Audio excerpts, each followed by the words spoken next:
अस्सलाम वालेकुम। आज हम CC 3.1 और इसका जो चैप्टर 11 है उस पे डिस्कस करने वाले हैं। और यहाँ पे जो है वो एक स्पेसिमेन दिया हुआ है और उसमें से इसकी जो है इम्परफेक्शन को देखना है। और इसमें वो कह रहा है कि study the following macrograph and report any observation in the table given below. Use the level of the acceptance given in the practical inspection section to make your assessment. Take actual size or measurement for the training exercise only. तो ये जब क्या करते हैं कि जब CSIP का exam देते हैं तो उसमें से किस इस तरह के जो पीसेस दिए जाते हैं उसकी जो है वो ऑब्जर्वेशन करते हैं, उसकी इम्परफेक्शन को चेक करते हैं और फिर जो भी मेथड होता है उसको एक्सेप्ट या रिजेक्ट करने का, तो वहाँ से जो है वो उसको इस तरह से हल किया जाता है। यहाँ पे एक नज़र हम इसको देखते हैं। वो ये कह रहा है कि स्टडी द फॉलोइंग मैक्रोग्राफ। ये मैक्रोग्राफ का एक स्पेसिमेन है। इसमें सबसे पहले इसकी जो एमरी पेपर रेगमाल वगैरह से इसकी जो पॉलिशिंग की हुई होती है और पॉलिशिंग करने के बाद इसमें एक एचिंग प्रोसेस करते हैं और ये कुछ केमिकली फार्मूला होता है। ये मेटल के ऊपर उसको अच्छे तरीके से उसको लगाते हैं। लगाने के बाद ये मेटल कुछ इस तरह से नज़र आना शुरू हो जाता है जिस तरह से ये नज़र आ रहा है। और ये बिल्कुल इवन कि इसकी जो लाइन है कितने उस पर रन लगे हैं, कितनी पीसेस कितने पासेस में इसको वेल्ड किया वो भी नज़र आने शुरू हो जाते हैं। और इसका जो हीट अफेक्टेड जोन है वो भी महसूस होना जाता है कि यहाँ पे मेटल डिपॉजिट वेल्ड अगर नहीं है तो यहाँ पे हीटिंग का जो इफेक्ट है, हीटिंग सोर्सेज यहाँ पे कितना जो है वो महसूस हो रहा है, कितना नज़र आ रहा है वो भी जो है वो महसूस होता है। तो यहाँ पे हम इसका क्या करेंगे, तो इसमें सबसे पहले अभी हम क्या देखते हैं कि इसका जो मेटल है ये जो है एक आर्गन प्रोसेस है, इसको वेल्ड किया हुआ है और इसमें जो है रूट आर्गन का लगा है और इस पे आर्गन का जो है वो कोड है वो 141 है और जो स्टिक है जिसको MMA manual metal arc welding है उसको 111 है और इसकी जो फिलिंग कैपिंग जो है वो stick welding manual metal arc welding से जो है मैनुअल जो प्रोसेस से की हुई है। और ये स्टेनलेस स्टील का जो है पाइप है एक, और इसमें आर्गन की जो पर्जिंग दी हुई होती है, इसकी जो इंटरनल जो है वो पर्जिंग दी हुई है आर्गन से। और इसकी जो पोजीशन है वो 5G पोजीशन है।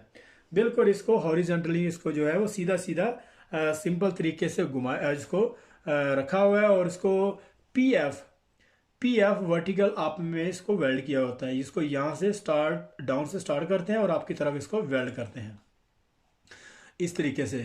तो ये PF है वर्टिकल अप में, अगर PG यहाँ पे होता तो फिर ये होता वर्टिकल डाउन में। तो लिहाजा इसको जो है अभी हम इसको जो इसकी इम्परफेक्शन है वो चेक करते हैं। तो इसी तरीके से यहाँ पे उन्होंने जो इम्परफेक्शन है और उसका जो साइज़ है, एक्सेप्टेंस जो इसका क्राइटेरिया यहाँ पे, और सबसे पहले अभी हमने इस पे क्या करना है कि जो इम्परफेक्शन यहाँ पे नज़र आ रही हैं वो मार्क करेंगे। जिस तरीके से ये एक्सेस वेल्ड मेटल फेस है साइड पे, इसका जो वेल्ड रूट पे साइड पे है, तो वो तो ऑलरेडी उन्होंने दो लाइनें यहाँ पे हाईलाइट की हुई है। तो यहाँ पे जो है रूट पेनिट्रेशन है वो lack of incomplete root penetration है। ठीक है, उसका साइज कितना है यहाँ पे इसको मास्किंग टेप से इसको मार्क करेंगे और मार्किंग करने के बाद यहाँ पे उसका साइज जो है वो मेंशन करेंगे यहाँ पे। ठीक है, फॉर एग्जांपल 5 to 6 मिली है या 10 मिली है, उसका यहाँ पे साइज करेंगे। इसी तरीके से यहाँ पे एक्सेस वेल्ड मेटल है यहाँ पे दिया हुआ, तो एक्सेस मेटल की यहाँ से इसको जो है वो रूलर से और इसकी जो हाइट को चेक करेंगे। ठीक है, और यहाँ पे इसकी जो हाइट है वो चेक करेंगे और इसके बाद इसका जो यहाँ पे अंडरकट है या मटेरियल डैमेज है या फिर इसका जो लैक ऑफ रूट पेनिट्रेशन है या लैक ऑफ फ्यूजन है या फिर इनकम्प्लीट फिल्ड ग्रूव है, या फिर अगर यहाँ पे जैसे स्लैग दिया हुआ है वो स्लैग है तो वो मेंशन करेंगे कि उसका साइज़ कितना है। उसको मीटर टेप से यहाँ से इसको लेके यहाँ तक यहाँ तक इसकी डिमेंशन लेंगे और डिमेंशन को वहाँ पे जो है सीधा यहाँ पे लेके इम्परफेक्शन यहाँ पे शो कराएंगे जो भी है, और इसके बाद इसकी कितनी लेंथ है स्लैग की वो मेंशन करेंगे। ठीक है, और इसके बाद अगर यहाँ पे कोई मैकेनिकल डैमेज है मटेरियल के ऊपर, जिस तरह ये नज़र आ रहा है तो इसको चेक करेंगे यहाँ पे, इसको मैकेनिकल डैमेज करेंगे यहाँ पे, और मैकेनिकल डैमेज करने के बाद उसका कितना लेंथ है, कितना साइज है, वो यहाँ पे सेम उसी तरीके से उसका साइज जो है वो मेंशन करेंगे। और इसके बाद अगर यहाँ पे चीसल मार्क है या फिर ग्राइंडिंग मार्क है तो उनको भी इस तरह से यहाँ से मेंशन करेंगे, उसकी लेंथ को चेक करेंगे, वो भी यहाँ पे राइट करेंगे।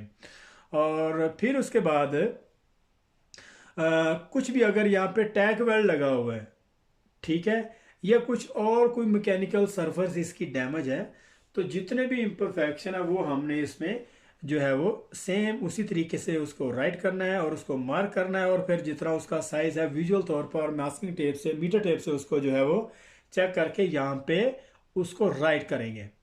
और फिर क्या करेंगे कि उसका जहाँ पे एक्सेप्टेंस रिजेक्शन जो क्राइटेरिया स्टैंडर्ड का, वो भी यहाँ पे मेंशन करेंगे। फॉर एग्जांपल एक्सेप्टेंस क्राइटेरिया ये कह रहा है कि एक्सेस वेल्ड मेटल जो है वो 3 मिली हाइट तक अलाउ है या फिर 3.5 तक अलाउ है। जस्ट वाली हम एग्जांपल दे रहे हैं, 3.5 यहाँ पे अगर अलाउ है तो यहाँ पे जो साइज है, फॉर एग्जांपल यहाँ पे 4 मिली है, जो साइज एक्चुअल जो हमने मेजर किया साइज वो 4 है, या 4 से ज्यादा है, या 3.5 की बजाय 3.6 है, ठीक है, तो फिर वो रिजेक्ट होगा।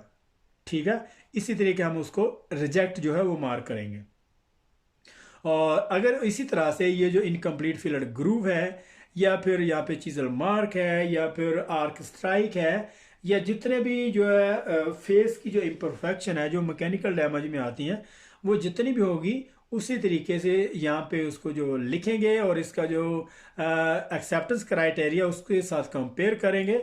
अगर रिजेक्ट का जो ऑप्शन है वो ज़्यादा है, समझ आ रही ना बात की, अगर यहाँ पे उसका फॉर एग्जांपल जैसे मैंने बताया कि आर्क स्ट्राइक है वो कहाँ तक एक्सेप्ट है, ठीक है, अगर आर्क स्ट्राइक इतना है और इसका साइज जो है कम है तो फिर एक्सेप्ट होगा। और इसका अगर ज़्यादा जो विजुअल तौर पर हमने जो उसकी जो डायमेंशन ली अगर वो ज़्यादा हो तो डेफिनेटली वो रिजेक्ट होगा। और इसी तरीके से नीचे साइज पे वेल्ड फेस की जो एक्सेस हाइट है अगर वो ज़्यादा है तो फिर वो रिजेक्ट होगा। अगर ये एक्सेप्टेंस क्राइटेरिया की निस्बत कम है तो फिर एक्सेप्ट होगा। और इसी तरीके से वेल्ड रूट जो फ्यूजन है, इनकम्प्लीट पेनिट्रेशन है या फ्यूजन है या लैक ऑफ फ्यूजन है, वो तो डेफिनेटली वो किसी कितना भी डायमीटर में एक्सेप्ट ही नहीं है, वो तो रिजेक्ट ही होगी। ठीक है, तो इसी तरीके से एक्सेप्टेंस क्राइटेरिया जो स्टैंडर्ड है उसने यहाँ पे उसका जो टारगेट है वो दिया होता है, और आपने फिर उसको जो है वो मैनुअल तौर पर उसकी जो साइज लेके उसके साथ कंपेयर करना है। और अगर तो वो कम है तो एक्सेप्ट, अगर ज़्यादा है तो फिर डेफिनेटली रिजेक्ट होगा। तो इस तरीके से कुछ एग्जाम्पल जो है वो इम्तहान में भी आते हैं। और आई होप आपको ये समझ आई होगी। और ये सारे चैप्टर करने के बाद फिर हम आपके जो इसके रियल किस्म के जो आंसर क्वेश्चन है वो भी फाइंड करेंगे। और जो करेक्टली जो जिस तरह से एग्ज़ाम में आते हैं, तो यहाँ पे हमारा जो है सीसू चैप्टर 4 उसका जो जो पेज 12 है यहाँ पे ख़त्म हो रहा है। तो मिलते हैं नेक्स्ट पेज 13 में, तब तक के लिए अल्लाह हाफिज़। तो मिलते हैं नेक्स्ट पेज 13 में।